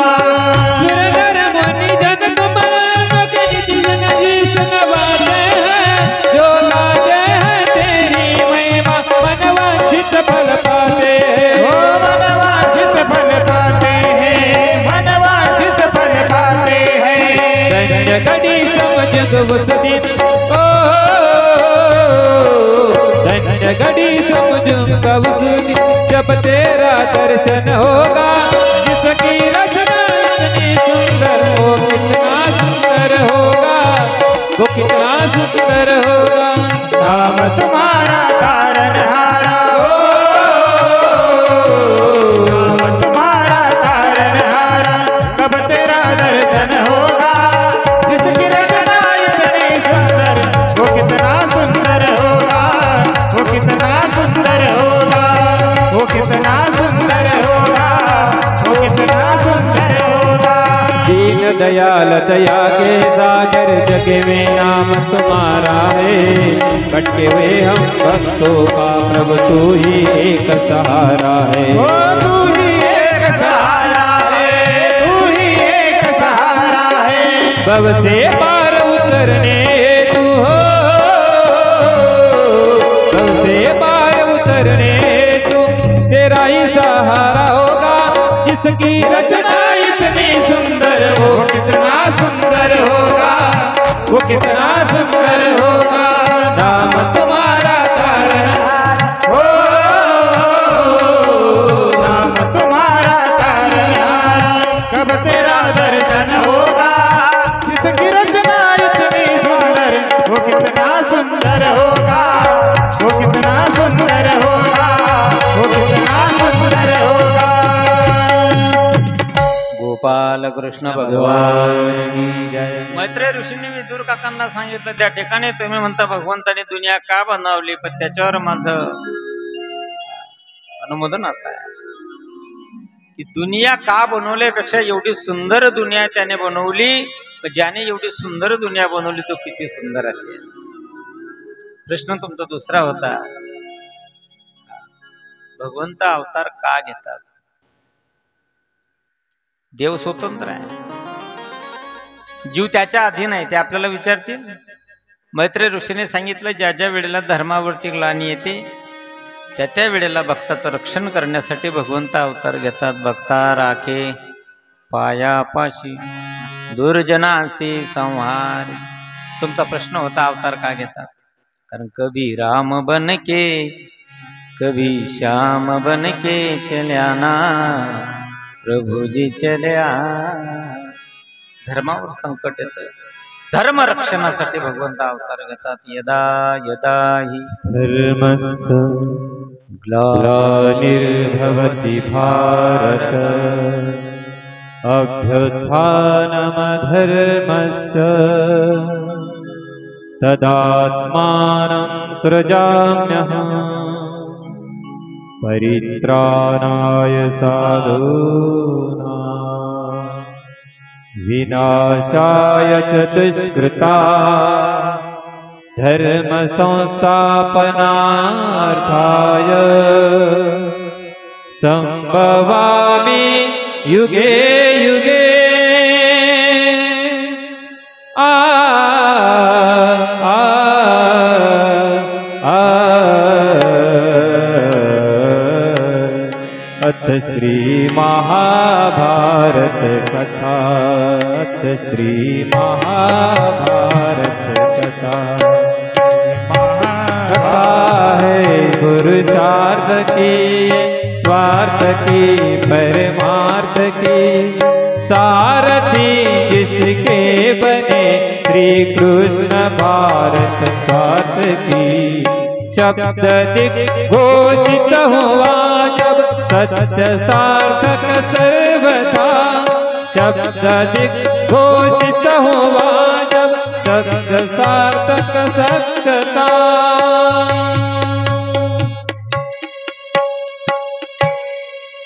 परित्राणाय साधूनां विनाशाय च दुष्कृता धर्म संस्थापनार्थाय संभवामि युगे युगे। ज्या ज्या वेळेला जोरात वाजवा ना मग म्हणजे कसं पुढे ते एनर्जी न जास्त धर्माच्या रक्षणासाठी भगवंत येतात। मैत्रेय ऋषी सांगत आहे जिकडे तिकडे पृथ्वी जन्म आहे। ब्रह्मदेवाने स्वयंभू म्हणू महाराजांना सांगितलं होतं सृष्टीची उत्पत्ती करा म्हणजे इथं पृथ्वी आहे कुठे सांगून जाईल तुम्हाला। दिती आणि आदिती हिरण्यकशिपूच्या 2 पत्नी आहेत। दितीचे दानव आहे आदितीचे देव आहेत। त्याच्या आधीची थोडी कथा अशी येते 5 मिनिटं घेतो तुमची।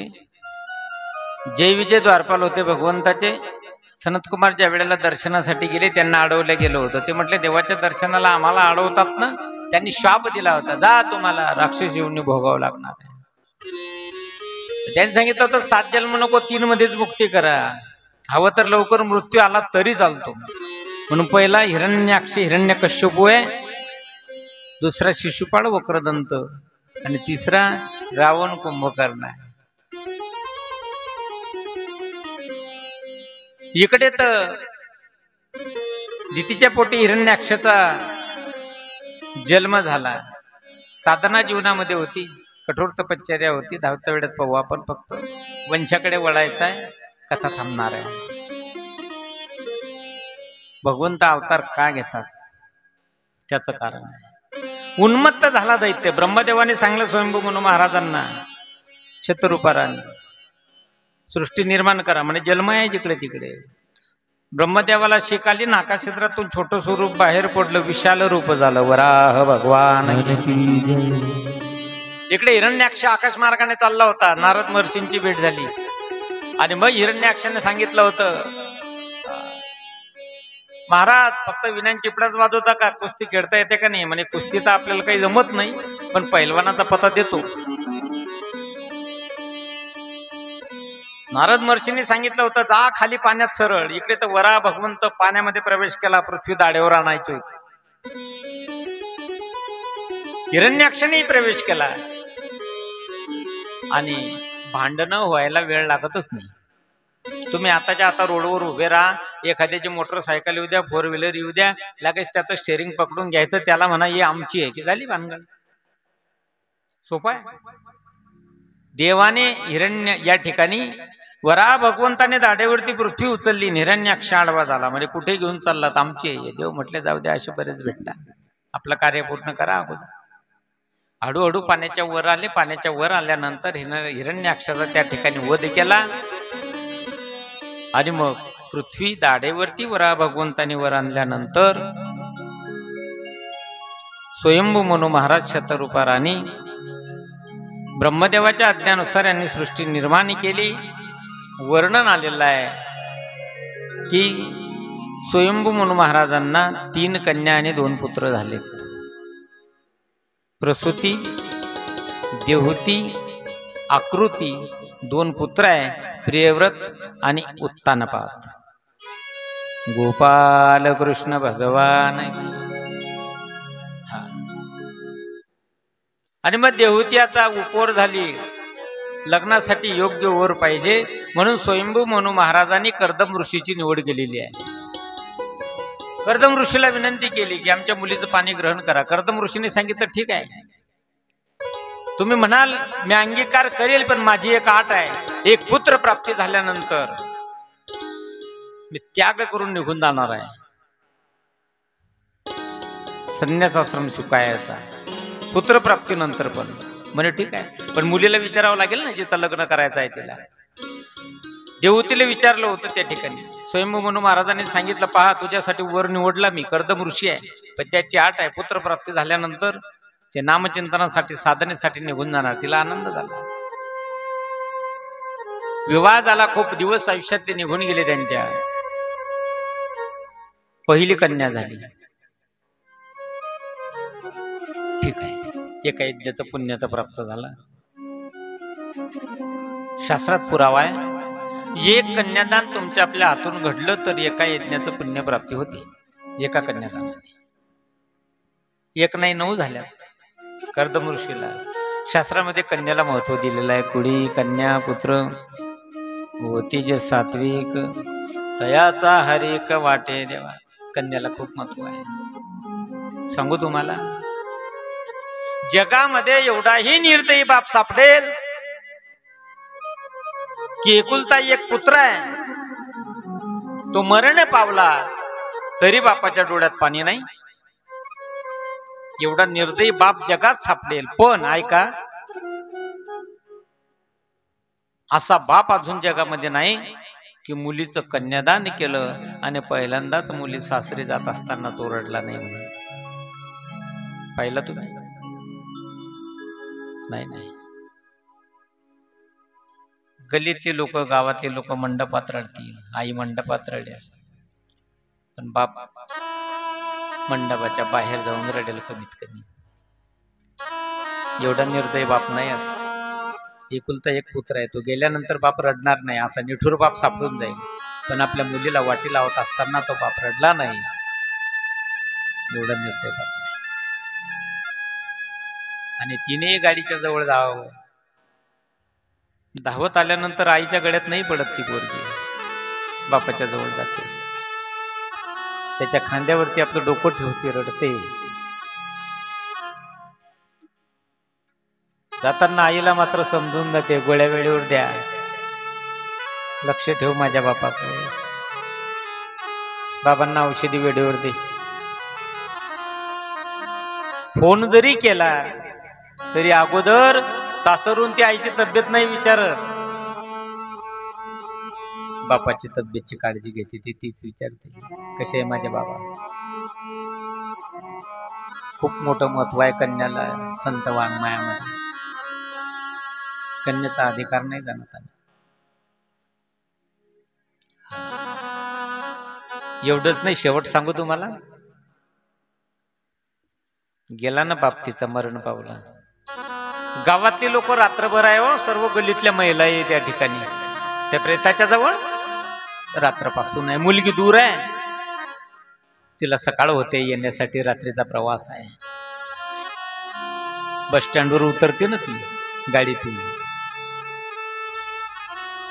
आणि ज्या रस्त्याने ती आपल्या घराकडे येते ना बापाकडे, पूर्ण घरातल्या टोटल बाया वट्यावर उभ्या राहतात, तिची गंमत पाहतात.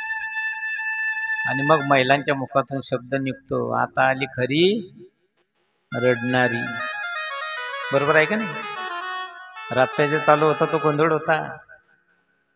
आता ही उतरली बसमधून, लहान मुलं असतील ना, तिला नाही उतरवत ते गाडीतून, दुसऱ्याला काळजी घ्यावी लागते. असेल ना बॅग तिच्या हातात, दिली फेकून तिने, रडत येते बापाच्या प्रेताच्या जवळ. अधिकार आहे कन्याचा, महत्व आहे.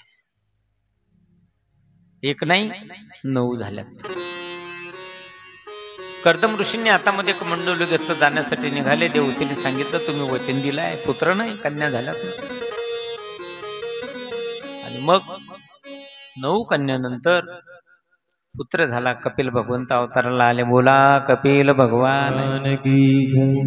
आणि मग झाला, आता फक्त 5 मिनिटं घ्यायची आहे बस.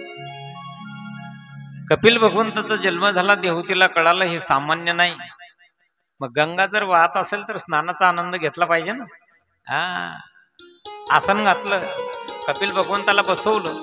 देवतीने मग त्या ठिकाणी सांगितलं हात जोडून, माझ्या मनात काही जिज्ञासा आहे, काही प्रश्न आहे, त्याचं शांतवन करा. कपिल भगवंत म्हटलं, तुम्ही तर तुमच्या उदरी मी जन्माला आलो ना, आई आहेत तुम्ही, माय आहेत. म्हणे ते माय आणि लेकर हे नातं एकाकडे ठेवा, तुमचा अधिकार मी जाणते. आणि मग प्रश्न केला जीवाची निर्मिती कशी होते, बंधन कोणतं, मुक्ती कोणती ते सांगा. कपिल भगवंतांनी सांगितलं जीवाची निर्मिती अन्नापासून होते. आईच्या गर्भात प्रवेश झाला, 3 महिन्याचं झाला, हाऊसपावर तयार झालं त्याला. हा, एमडीच्या पुढच्या डॉक्टरनं डिग्र्या घेतल्या असल्या तरी तो 3 महिन्यानंतरच लिंग निदान करू शकतो. तुम्हाला पटो ना पटो, केवढाही मोठा डॉक्टर असू द्या, बाहेर देशातला का असं ना तो. हाऊस पावर तयार झालं, 7व्या महिन्या आईच्या गर्भात कळतं आपण कोण होतो. वेदना होता जीवाला, कारण तिथे काही असे फॅन लागले का याला. काय माऊली वर्णन करतात ज्ञानेश्वरी. हरी मातेची या उदर कुहरी, पचोनी विष्टीच्या दाथरी, उकडोनी 9 मास वरी, जन्म जन्मोनी मरती. दाथर शब्द वापरला, विष्ठा याच्या अंगाला उकडून, डोकं खाली, पाय वरे. मग देवाला विनंती करतो, वेदना होत आहेत.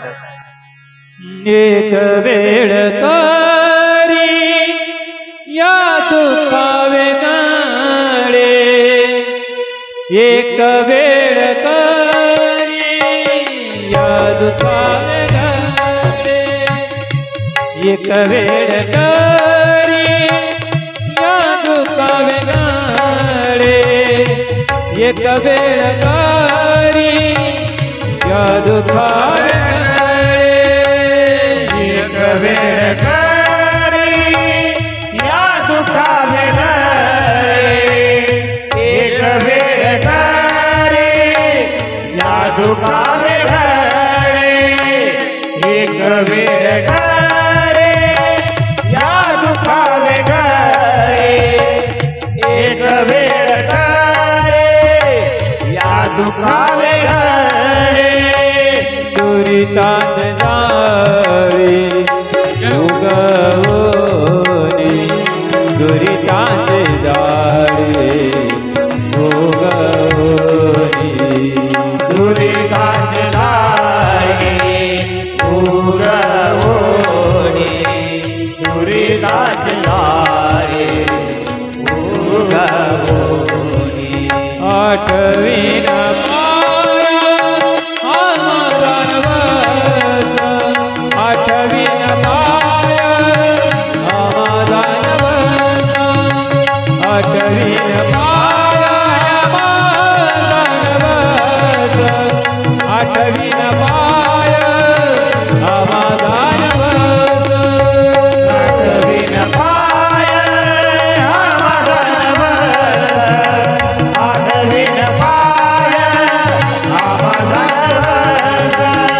आठवीन पाय आमादानवत, आठवीन पाय आमादानवत.